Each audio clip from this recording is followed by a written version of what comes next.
Today's guest is Peter Drew, a homeopath right here in Perth. Peter has a long history of supporting clients with cancer by using homeopathic treatment, and even though he is no longer practicing, he is using the knowledge and skills he gained by teaching and writing and also mentoring homeopaths when they have tricky cases.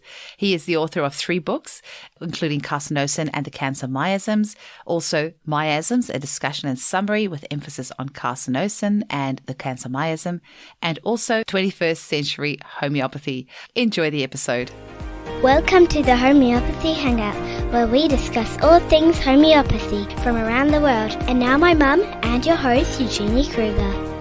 Hello, homies, and a very warm welcome to Homeopathy Hangout. Today we get to hang out with Peter Drew right here from Western Australia. Hi, Peter. There is a doctor here in Perth who studied homeopathy through you, and they said about this Narrogin Homeopathic College. And I'm like, what? I didn't know there's another college here. And then I Googled it and I found you, and now we get to have a chat. So that's great.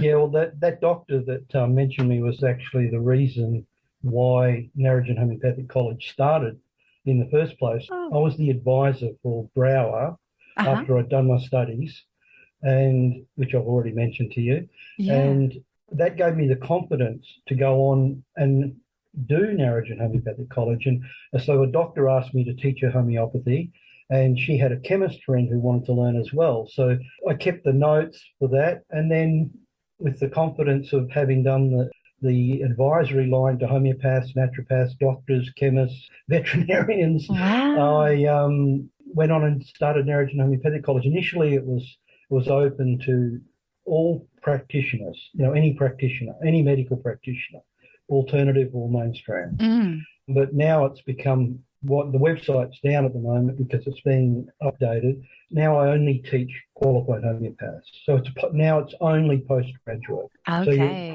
So you have to actually have a diploma or the modern, equivalent, so to study at the college. Okay. And you regularly present courses for the Australian Homeopathic Association as well, hey? Yeah, I've done I did about 20 years ago, I did a 6-hour presentation on cancer and cancer constitution. About 4 or 5 years ago, Melbourne did AHA, another 6-hour prezi on, this was specifically on cancer. And I've done the ATMS and various other bits and pieces. Yeah, so some 4 hours, some a couple of hours, just tailoring them to the audience, Sometimes, like I've taken a couple of homeopaths. I didn't ask for her permission to mention her, so I won't mention her name. No, that's fine. Yeah, so I've taken a couple of homeopaths through the cancer book, understanding and treating the person with cancer. We did one lesson. We did one chapter a week for 8 weeks, for example. Okay.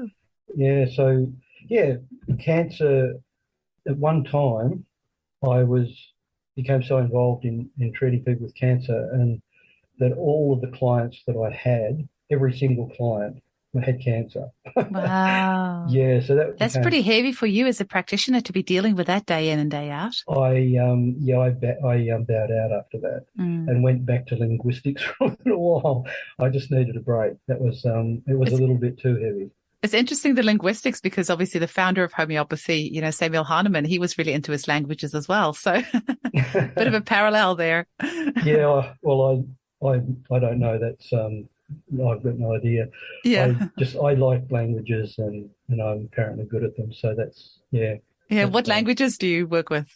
Well, I worked with Australian Aboriginal languages. I designed and taught courses in 4 different languages. I studied ancient Greek and studied some Sanskrit, and then studied general linguistics, so scientific analysis of languages. So, well, that must have helped you with learning all the Latin names for the homeopathic remedies then, hey? Yeah, I never studied Latin, but the Greek and Latin are similar, and it's not too hard. No. Yeah, absolutely. More medical terms, they're all Greek. Okay. Homeopathic remedies, they're all Latin. Yeah, exactly. So, you have a special affinity or a special knowledge or, resonance with cancer and the Cancer Miasm. Can you tell our listeners a little bit about what is the Cancer Miasm and the remedy Carcinosin? What is that made from, and why is your special interest in that area? Well, I had a friend when I was studying whose wife was dying of cancer. It was too late, I was already, she was already past the point. And I was studying and I started trying to help her, but it was a bit, as I said, too late. Mm-hmm. So I became interested in Carcinosin, and that was what I did my thesis on. Mm-hmm. And I got every single piece of literature. The British Homeopathic Library had every single book that had ever been written on homeopathy. Mm-hmm. And so any single quote, any book, any article, anything, I scoured the web for 5 years. So it took me 5 years part-time to do it. Mm-hmm. And I put together all the information that I felt was of interest and of use to practitioners, and put that together, and that was put out under the heading by B. Jane, the miasms. Mm-hmm. I put some other stuff I'd done on the miasms put together to make a book. Mm-hmm. But the second half of the book was just simply on Carcinosin and the Cancer Miasm. I don't know if I got off track there, but anyway. No. Can you tell our listeners what is Carcinosin and what is the Cancer Miasm? Just because I cater to the general public as well. So just trying to make sure everyone's on the same page. Well, your listeners will know anything that can cause a symptom can cure a symptom. That's the basic principle of homeopathy. I'm talking to your general public. Yes, absolutely. Just reminding them. Yes. And so Carcinosin, or the Carcinosin that I use, is Carcinosin Co. Actually, the person to import it into Australia. I gave it to Martin and Pleasance. Martin and Pleasance. The guy's name was Stasi Kleintutsis. And so I gave it to him. And so Martin and Pleasance, they now, I don't think Brauer actually has still got it. The Co, the 15 cancers. So even though, I just want to say this because I don't want to forget to say this, even though Ramakrishnan says that 15 cancer remedy is not the way to go, I have found it way more powerful. For example, I worked my way up to a 50M in Carcinosin. I got to Melbourne. I was a friend homeopath. I was just bringing the family, and the family were travelling across Australia, and this friend gave me Carcinosin C. I was up to 50M, but she only had a CM, and I took the CM, and it was only about the same kick as a 50M. That was Carcinosin breast. Just simple. A single, just made from the breast tumour. But the 50M, and now the 50M is the remedy that resonates with me. That's not my constitutional remedy, but that's the remedy when I run myself down into the ground. Amazing. Yeah, because I think the one that they use, the one that I've got is a 58 tumour one. So it's like 58 different tumours. Yeah, I think that's the one that they use. Because I know there's the 15 tumour and then there's the 58 tumour. Yeah, well, I found the 15 tumour because it's got a scirrhus cancer in it, which is Ramakrishnan's alternative. So he uses a scirrhus cancer and the breast cancer. That's so scarinum and carcinosin. Well, it's interesting you say that because I have his cancer book, and I never actually, I just assumed he used the combination tumor. So I just never thought. No, in his new book, he actually says don't use it. Oh, interesting. And so that's why I wanted to specifically mention it, because I found it so much more powerful. In fact, the results that he gets, I mean, I do a few extra things. I use nutrition, and we can talk about that later when we talk, if we get to talk about what actually turns a cell from non-malignant to malignant. We can talk about nutrition at that point. But I've found it so much more. So I get a higher rate of helping people with cancer. Interesting. Than Ramakrishnan's statistics. Wow. And his statistics are pretty good. So if you're getting higher than that, that's impressive. No, I'm not treating anymore, by the way. You did say, hey. Yeah, I'm basically only teach and advise. So I get most of my income from advising and teaching single units. So most homeopaths they would just want help with this aspect, because as I said, I'm teaching postgraduates, so yeah. And if you talk about like a cancer miasm, how would you explain that to like a lay person? So a miasm, if we just wanted to simplify it down to the basic, it's a disposition to, it's first the vital force. A miasm is a taint on the vital force. So prana in Ayurveda, chi, Chinese medicine. So a taint on the vital force, the life force, the energy that keeps us alive. And there are 5 main taints recognised by homeopaths. and so they won't worry about going into them. But the point is that the Cancer Miasm is a specific taint, and it's made up of actually all of the miasms, the three main miasms, sora, so I am going to go into it, psychosis, and syphilis. It's a combination miasm, just like tuberculinum is a combination, or whatever other name you want to use, pseudosora or sora syphilis, or what? I mean, sorry, sora syphilis or whatever. It's a combination miasm. So, and I always explained it as like an inherited susceptibility, or like some. I don't know if that would be a good. That would be the best. That would be a nice, simple way to say it. Yeah. I should have. I've actually got the. I've got a definition, but I thought I won't read it because it's a complex. It's a definition for homeopaths. So I thought I'd rather try and explain. I know we're going to go into some really good stuff today with, carcinosin and cancer miasm. And I thought if we kind of lay the groundwork for our listeners that we could say, okay, this is what it is. And then we can just get into the good stuff from there. So talk to us a little bit about the constitution of somebody that might have like a carcinosin or like a cancer miasm, or that sort of taint on their vital force. What would that look like in clinic? Given that a carcinosin is made up of the three different miasms, and it's been, for example, Ortega and Agrawal both talk about like a scurus cancer with sora predominant, an adenoma with psychosis dominant, and then a sarcoma with syphilis dominant. So carcinosin is just such a wide depth, breadth of remedy, covers an amazing. What is interesting about carcinosin is that it's like, if you look at the main polycrest, like sulfur, sepia, natma, whatever, their general ratio between mental symptoms and generals and the rest of the whole repertory is about 1 to 10. So 1 mentals and 10 to the rest. Okay. Carcinosin is 2 to 3. So it's so much more on the mental side. And so that's where you find the main symptoms arising. The person doesn't have good defenses. They say yes to everything when they really want to say no. They're a people pleaser.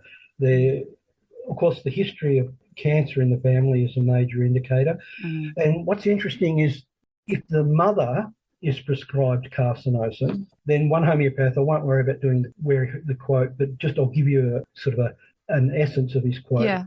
He says, if you give carcinosin to the parents, the children will undoubtedly need carcinosin. But what's even more specific is if the mother needs carcinosin, that the children will definitely need carcinosin, because it's from the mother that the DNA or the mitochondria are inherited, none from the father. I have never heard that. And so what we will talk about later is that cancer is not the result of a genetic mutation. It's the result of the breakdown in the mitochondria, the energy plant to the actual cell. And that's concrete. And they should know it. And I'm going to get too vigorous here, but like, for example, the various institutes. Can we talk about this now? Oh, you can just, do you know what? I'm just going to sit here. You just go for it, because this is great stuff. Yeah. So in like the Canadian Cancer Council, the US, the British, you look at all of them, they all say categorically that cancer is the result of genetic mutation. And when you start to look at the facts, that's just so wrong.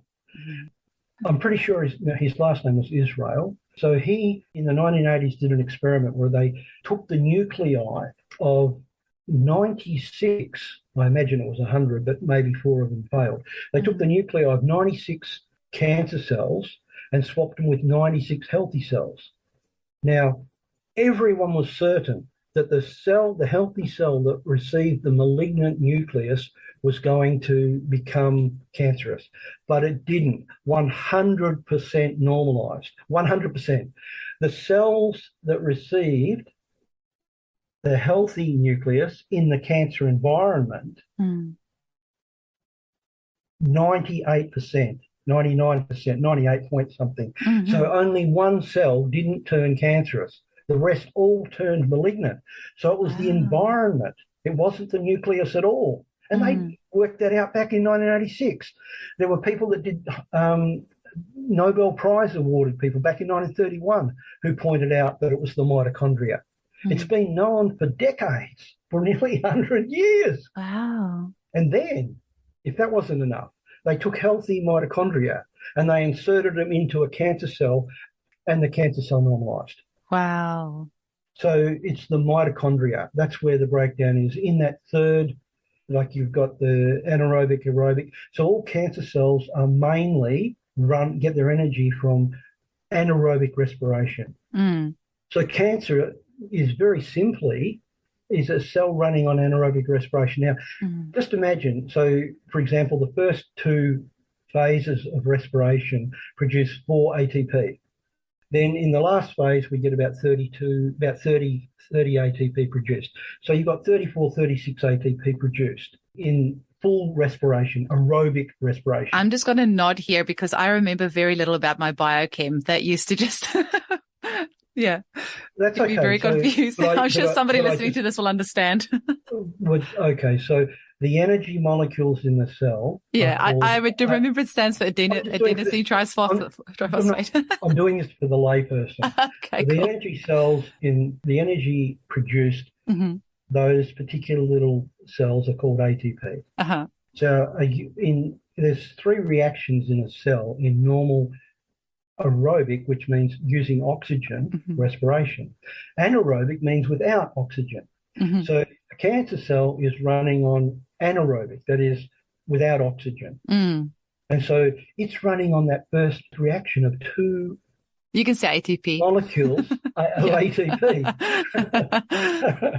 And then there's another 32, 34 that aren't being produced. Okay. So now imagine you get up tomorrow morning, Eugenie, and you've got 6% in your energy.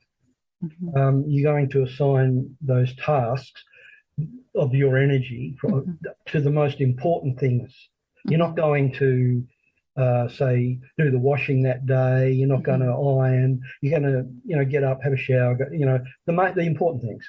So the cancer cell, figuratively speaking, says the same things to itself. It says, well, I'm running on 2 ATP. It produces it while it just produces. That's why it eats sugar, because glycolysis, glucose, is the breakdown of the first stage of ATP, the first stage in that cycle. Anyway, so it produces 2, and you've got 8% of your energy. So you just say, well, I'm only going to do the important. So cancer says, well, I don't want to die. That takes energy. So we won't do that. Normal apoptosis, cell death, occurs in mutant malignant cells, but it doesn't in the cancer cell because the cancer cell hasn't got the energy to do it, or it doesn't want it. It's got to focus on one important thing. It says, well, what I'm going to do is I'm going to use some energy to turn on reproduction. Now, it takes energy to turn off reproduction.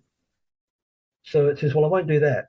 I'll just use my energy to reproduce and produce another cell. And I'm not going to die as well, because that takes energy. So you've got a cell that just continues to reproduce, and has decided it's not going to, figuratively speaking, has decided it's not going to die. And I've never heard it explained like that before. That actually really makes sense. Well, in Chapter 7 of the book, Understanding and Treating the Person with Cancer, it took me about 20 years to put all that information together, and I had to get to the bottom of cancer to work out what's the best way to treat it, because there's 3 ways to treat a person, because we don't treat cancer, treat a person with cancer, and that is, first of all, you can burn it or poison it or cut it out. Well, just leaving aside the cutting out for the moment, we'll just do burning and poisoning. Burning and poisoning weaken the cell. What's actually going on when you use nutrition and other things is you actually strengthen the cell. You turn it back to a healthy cell, and then it has the energy to kill itself, apoptosis. So those 2 methods are in harmony with each other. The using homeopathy They've done tests in labs where they put carcinosin on cancer cells. That's there for people to research out there if they want to. And the cancer cells. So there's that. We've got the burn, poison.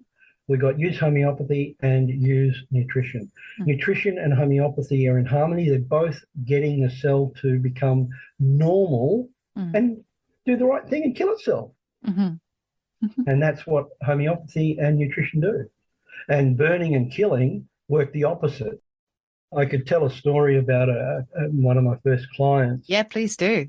So what happened was he had a brain tumor, and they managed to remove about half of it. Now, he was bullied into going on but he had to wait 12 weeks to have chemo because they'd done an operation. They had removed half of the tumor. So in that 12 weeks time, that was when he was taking the two remedies. It turned out to be carcinosin and phosphorus. And normally when you go and cut into a tumor, the old wives' tale about putting it to the air is just a load of rubbish. I don't know if you've heard that one. It grows after it goes to the air. That's what actually happens is that when you cut away half of the tumor, then what you've done is you've doubled the space for the tumor, and you've also doubled the amount of nutrients that tumor is receiving through the blood supply. So that's the reason why it grows so quickly afterwards. So normally that's what happens. But in this case, because he was using homeopathic treatment and we were treating the person and the person's energy increased, then the cancer began to shrink. And so the cancer was then half the size again when they did the scan. So we've got now a quarter of the original size. Many of my clients asked, should I have an operation? Should I do this? Should I do that?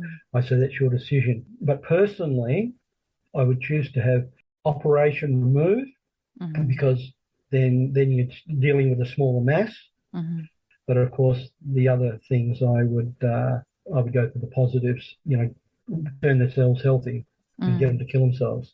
So he was when he started. So it was shrinking, and the doctors got his wife aside and talked him into going ahead with the chemo. Of course, as you know, chemotherapy, antidotes, homeopathic remedies, and it didn't work. He was dead 2 months later.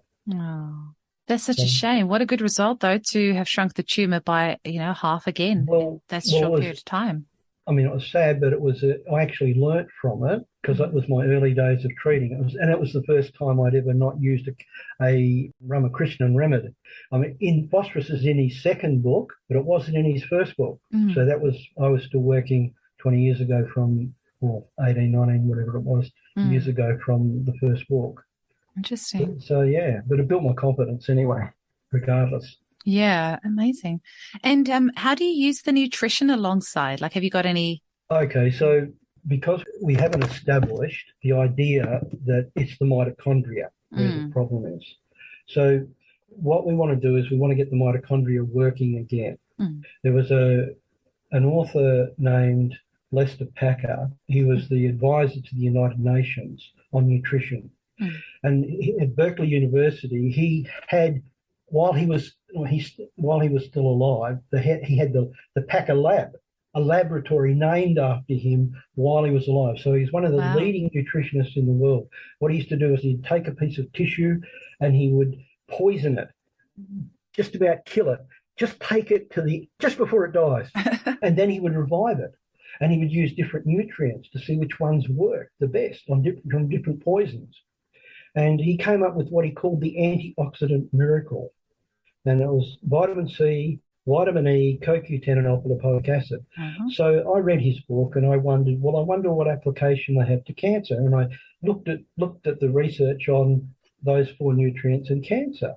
And lo and behold, vitamin E transports oxygen through, because the wall of a cell is a fat or a lipid. And is fat soluble. Yeah, exactly. And vitamin E is a fat as well, or a lipid. So vitamin E transports oxygen through the cell wall. Interesting. Vitamin C transports oxygen within the cell. And then CoQ10 is a fuel for the mitochondria, and alpha-lipoic acid repairs damage to the mitochondria. So as I said, he calls it the antioxidant miracle. So if you use one of those things, say if you wanted to assign that a point value of 2 and assign each of the others a point value of 2, they don't work out to be 8. They work out to be something like 128. Wow. They multiply the effects of each other. And so when I was helping people with cancer, I said, this is non-negotiable. You must take these 4 nutrients, actually it was 5, I said selenium as well, while you're trying to improve your health. That's amazing. And selenium, because our soils in Australia is pretty deficient, or? Well, that's true, but what they did a study on selenium, and they thought it was a no-go, but then they reassessed the study years later, and they found that the people that are taking selenium, the cancer had not metastasized to important organs. So the skin cancers remained skin cancers on those that were taking the selenium, whereas those that weren't taking the selenium, it metastasized internally. So selenium has some property where it protects the higher organs in the hierarchy of importance. Okay. Cool. Skin being least important, of course. Yeah. I wrote a little note here. That's for your non-homeopathic. Yeah, exactly.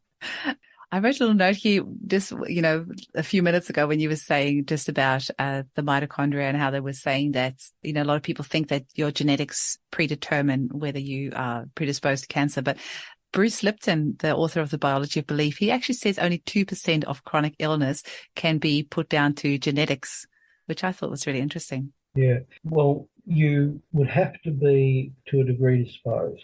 There's no doubt about that. Yeah. But I'm glad you've raised this, Eugenie, because just because someone is predisposed to something, they may never come under the circumstances that cause that snap, that break. So I would disagree with that man. I would say it's the predisposition plus the combination of the events. In fact, I'd like to read you a quote. Yeah, please on do. that right now. This, at the turn of the 20th century, the cancer just went out of control. And they did a study in 1915 on cancer because it proliferated so much. And we say proliferated so much. Well, in the 1870s, cancer was about 6 in 100,000.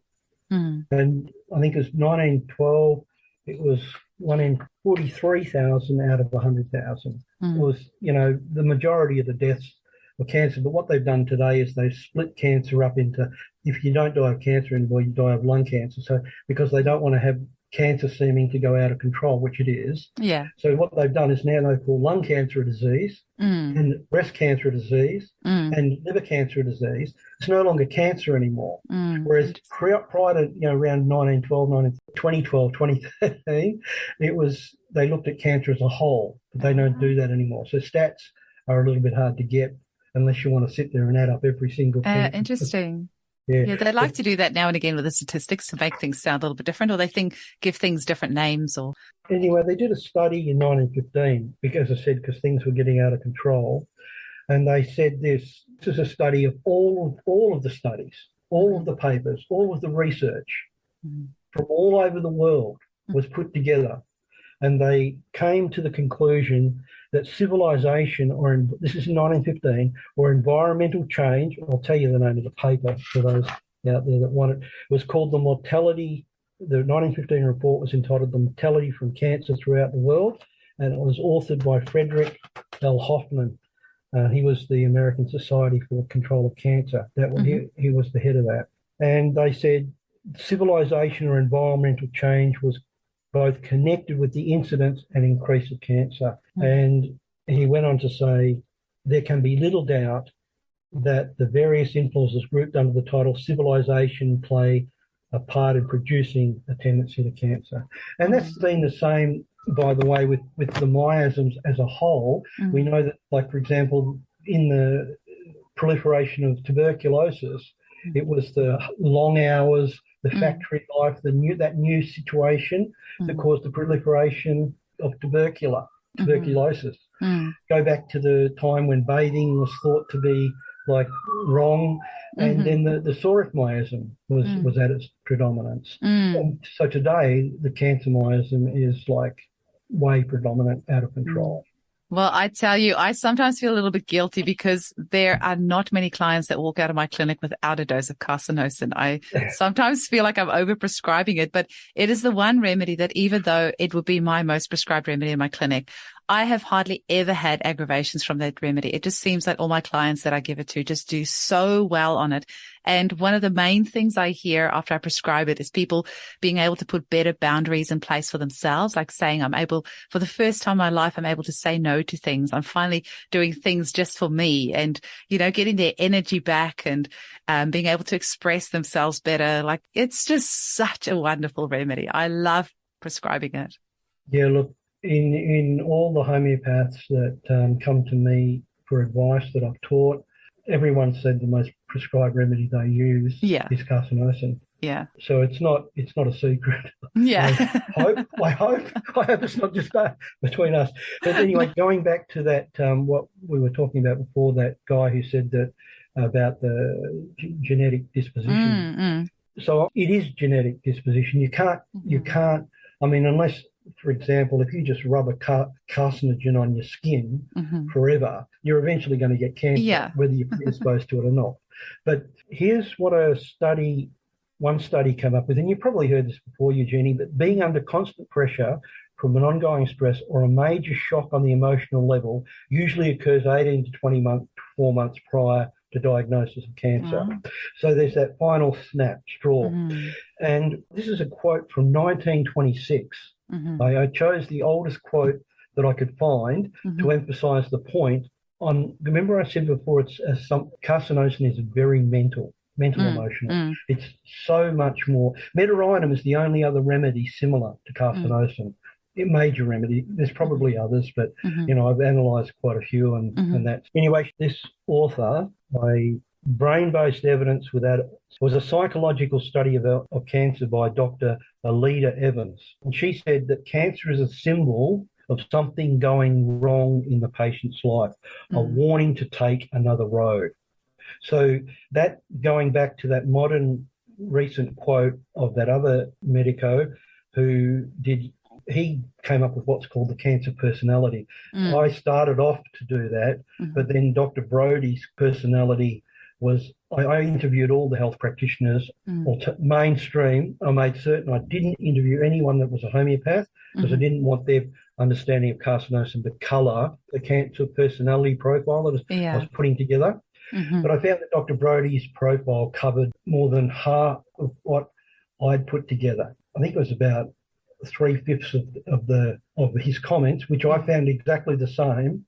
I only found another 2/5 on top of him in my breakdown of it.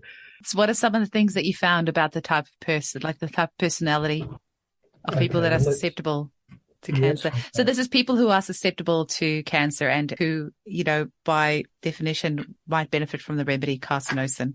Yeah, I'd like to read the list so that... And actually, while you're reading it, quick question. Why do you think Carcinosin has more mental symptoms than the other miasmatic remedies? Because that's actually where the final stress happens. Okay. Remember what that was the point that I was actually. Thank you for asking that, because that was the point that I was trying to get across by reading from that doctor back in 1926, where she said it's an indicator to take a different road. Okay. You come under such emotional stress. Just now you've got to make some changes. I was just thinking, I've had it was just a really interesting experience. One of the newer podcasts, because we're launching our 100th episode on Friday. You're welcome to come along if you want. We're having a big party in Mount Hawthorn with 100 guests and lots of prizes. And it'll be awesome. There'll be a few homeopaths there as well. We had an episode recently, episode 92, I think. And it was on rheumatology by a Indian homeopath. And that one has a completely kicked ass. It's gotten more downloads than Jan Schalten and Rajan Sankran's episode and Dana Ullman, more than any other episode. And I think it's because rheumatology is actually, there's so many people with, joint complaints. And as you're talking, I was just thinking, oh my gosh, I think your episode is going to kick ass of all the episodes, because cancer is such a huge, huge thing. So I think it should attract a lot of listeners. Yeah, that's good. We get rubrics for remedies from 3 different places. First of all, we get them from what we call approving. And I hope your listeners are... That's been covered, yeah. Yep, sure.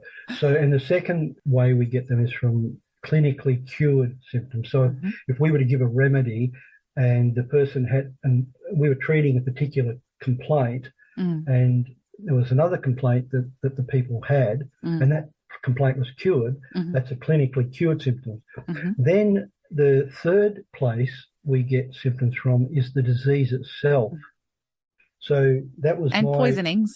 Yeah, that's sort of covered in provings. True, yeah, I guess. Yeah, but it's not a real good proving. But anyway, here we go. Being highly conscientious, dutiful, responsible, caring, hardworking, and usually above average intelligence. Exhibiting a strong tendency to carry other people's burdens and taking on extra obligations and often worrying for others. Having a deep-seated need to make others happy, tending to be people pleasers, often having a history of closeness. This is Dr. Brody's summary, by the way, with a lack of closeness with one or both parents, harbouring long-suppressed toxic emotions, reacting adversely to stress, showing an inability to resolve deep-seated emotional problems. And other health practitioners notice that in early childhood, they tend to have been unloved or abused, as a result of which they have low self-esteem. They try to please others and draw their sense of self-worth from other people's opinions and strive to be high achievers. They beat up on themselves if they don't reach the high standards that they've set. So that was just the essence of a cancer personality. But as just to emphasise to your listeners, the point is that even though that's a cancer personality, there has to be a trigger. So if you're under constant stress, anyone's under constant stress, any situation, it's unhealthy to remain in that. You need to get out because you're going to break where your weakness is. You'll break eventually. Yeah, you can keep going. You were going to talk to us about what turns a cell from malignant to non-malignant. I think we sort of covered that before. Okay, no, that's fine. I was just wondering if there was anything else. You've got a list of things there that you wanted to chat about. Like, what is it? I just want to make sure that you have everything that's on your list. Like, what else do you want to have a chat about? Okay, so in the book on the cancer person, in treating the person, understanding and treating the person with cancer, one thing that I think homeopaths would be especially interested in, and Ramakrishnan in his seminars, 2-day seminars, never ever covers how to choose a cancer remedy. And so that's probably the most often question I get asked. How do you actually choose a remedy for the person that's got cancer? So it's easy. We've got one, Carcinosin code. So how do you choose the other one? Well, basically it's you turn Kent's hierarchy upside down. So if you're looking for a person who's got cancer and they've got a lung cancer, well, that's where you start. The first thing on your list has to be a lung cancer remedy. And then you look etiology. Etiology that's the only sort of a little tiny flaw with the turning Kent's hierarchy upside down. That's a quote by what's his name, Robin Murphy, by the way. That was his idea. Oh, interesting. But etiology is also got to be factored in if it's known. For example, anyway, it's got to be factored. Just for our listeners, etiology is the thing that caused it in the first place. So what was the trigger?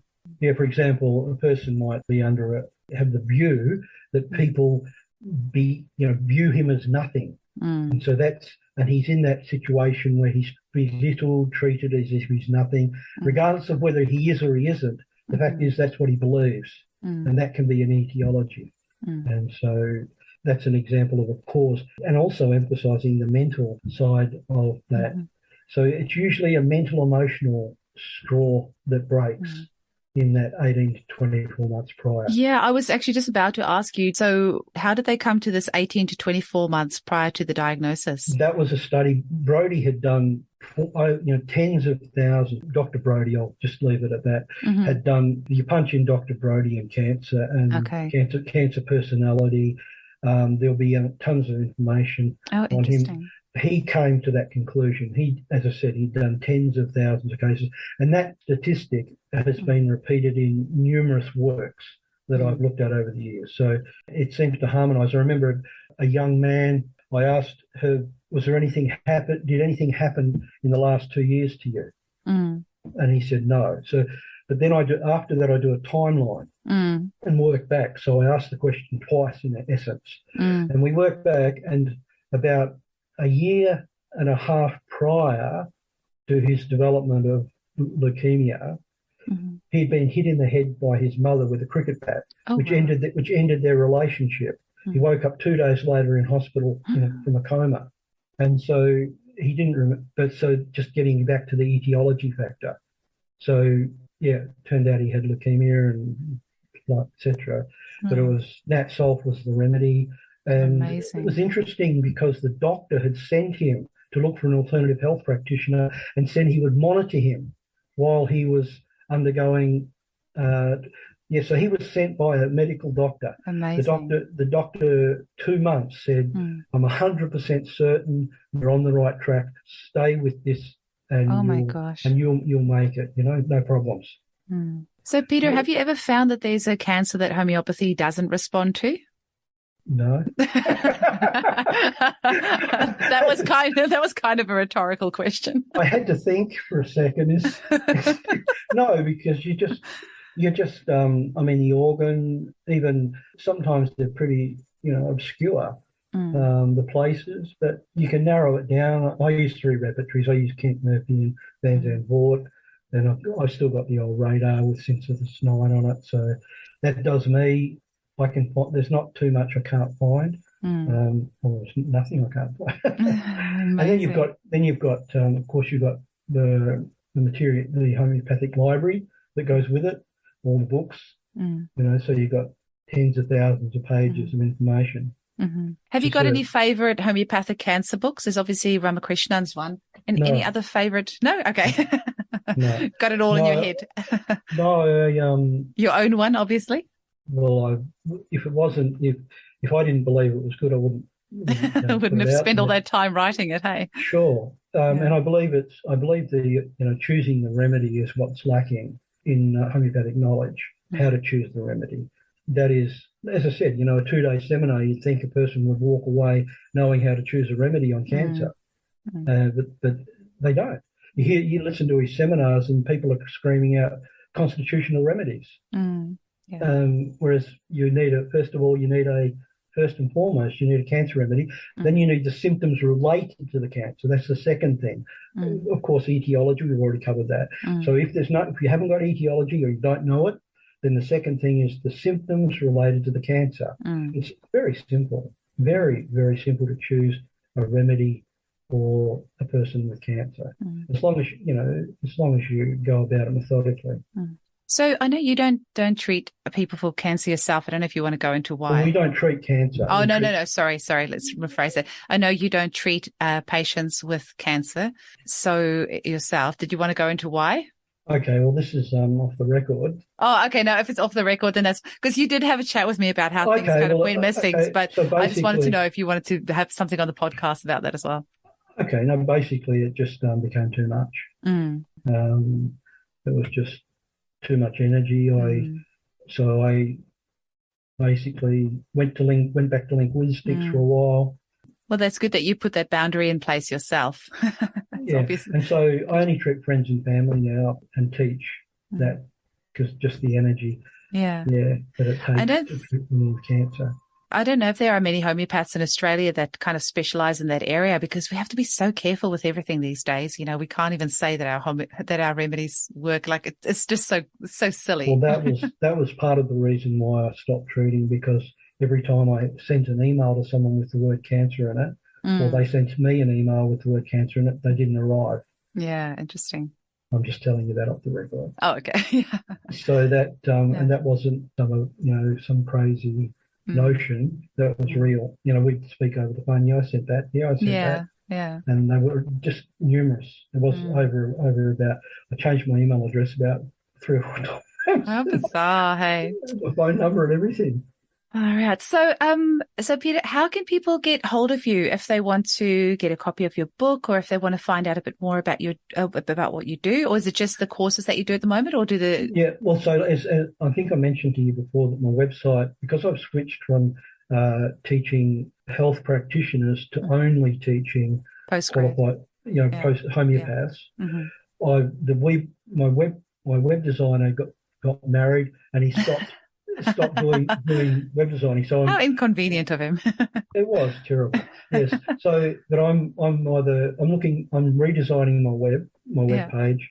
But for the moment, if anyone wants the books, it's 8 letters: Pete, P-E-T-E, and then D for Delta, E for Echo, and D for Delta, R for Romeo. So Pete, D-E-D-R @gmail.com. Just if you send me an email, the cancer book is $20 and the course book is $40. I just, on that, while we're talking about the course book, I just wanted to, that'd be right. I was just thinking maybe there's a nice web designer listening to this that wants to make you a nice website. Okay, this is, so out of the people that have done the course, one of them was the president of the AHA in South Australia. And I asked him, I phoned him last night. It was lucky that we didn't do Friday because I asked him what would he mind if I mentioned him. Yeah. And he said no, and he would recommend the course, and he was happy to be mentioned. His name. Yeah. So, and he said that the course. I said, would you recommend the course to others? He said yes. And I can't for the life of me find the quotation. but he said that here it is. He said it helped me. The main way it helped me was in choosing the correct remedy. I'm now more confident, more effective, and more efficient after having done your course. Oh, that's great. With the course, what I do is from the very start, the first chapter, we look at the miasms, and we see how they relate to the person's constitution. So constitution and miasmatic load of the person are considered, and then relationship of remedies to that. So analyze remedies miasmatically as well. So that does give you more confidence when you're certain that you've matched the miasmatic load of the person with the miasmatic load of the remedy. And you can find that in books like Agrawal, Banerjee. You can find it in your repertory under, like under psychosis and Sora. You'll find out what the load of, you can work out the load of the remedies. And of course, the largest chapter in the book is on the miasms, chapter 4. So we look at the organon, then we look at the miasms, then we look at remedies themselves and analysing. Just one case, Eugenie, we got time? Please. So this is just to emphasise the idea of how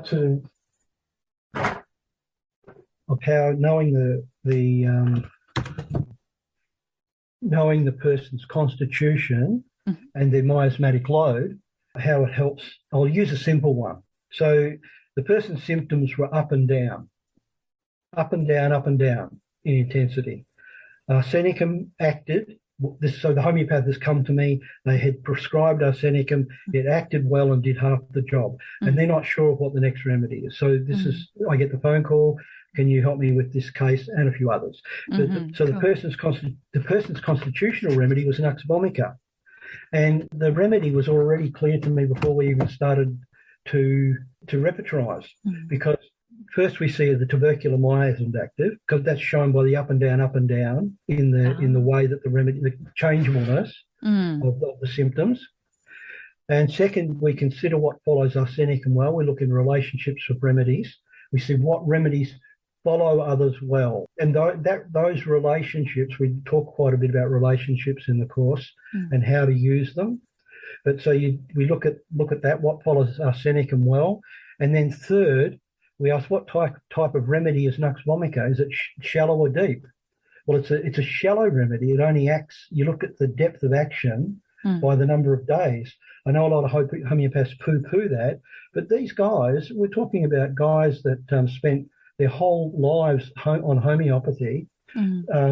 Gibson Miller, for example, wrote the best article that's ever been written, and all other homeopaths draw on his article on how to choose a remedy.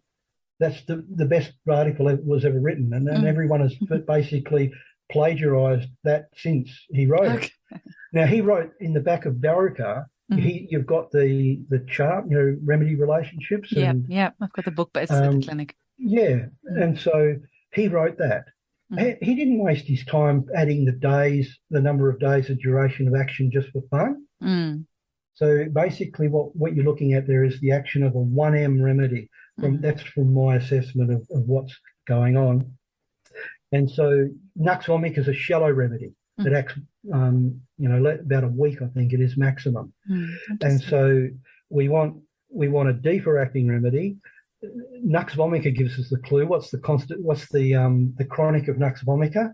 First of all, we worked out that a myosm was involved because of the up and down, so it's a tubercular myosm. Secondly, now we want a deeper acting remedy than Nux vomica, and we want a remedy that follows arsenicum well. Sulfur was just easy pie. And when you did the repertorization, it was sulfur easy. So we knew it was sulfur. So that's the advantage of using miasms and the constitution and the remedy relationships to make yourself certain of your remedy choice.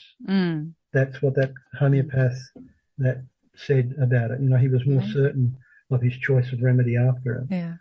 Yeah. So Peter, what would you like to finish our episode off on today? Have you got any final messages that you want to give to our listeners? Oh, yes. Okay. Yeah. I sent you a picture and I sent you an email. Oh, I did wonder why you sent me that picture. The repertorization. That's the repertorization I did 2 years ago. Oh, yeah. When COVID first broke out. And I collected from 3 different places around the world all the symptoms of COVID and the number of people.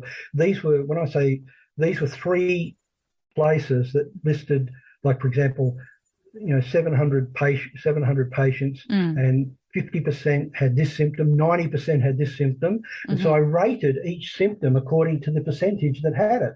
Okay. And I came up with 2 remedies, arsenicum and phosphorus, and they're in front of the others. And what's interesting about arsenicum... They were 2 huge remedies for COVID, or they still are. Well, what's interesting about them is that in the periodic table... I mean, I know it's arsenicum, it's an oxide of arsenicum, but nonetheless, it's an arsenicum ion is in there and a phosphorus ion is in there. So you've got, in the periodic table, they line up. They've both got the same number of electrons in their outer shell. And phosphorus and arsenicum are complements of each other. Phosphorus is the left-sided, arsenicum is the right-sided. So I thought we've got a winner here. Okay. And so every single client that has come to the homeopaths in the first week before, we're not talking about after the first week, Eugenie, but within the first week, 100% have the symptoms have evaporated using arsenicum or phosphorus. Wow. And so any particular potency? 1M, 10M. Okay, interesting. Yeah, so because it's intense, the intensity of got to match that. Personally, I had COVID and took arsenicum 1M 3 doses. Dinner time, is it? Yeah, it is. I have to get the kiddies to bed, but it's okay. Sure. Hopefully my husband's looking after them. Yeah. Well, just do this one. Yeah, sure. Okay, so arsenicum, I gave myself 3 doses of arsenicum 1M about every half an hour, 1 hour, and it was holding it at bay, but it wasn't really doing anything. So I switched to phosphorus straight away, 1M. And that started advancing on it, but then it started losing on it. So then I switched to 10M. So this is 10 o'clock in the morning. Yeah. Till 6 o'clock at night. Took my first dose of 10M. Symptoms gone. Totally asymptomatic. That's amazing. So in 8 hours, that was over.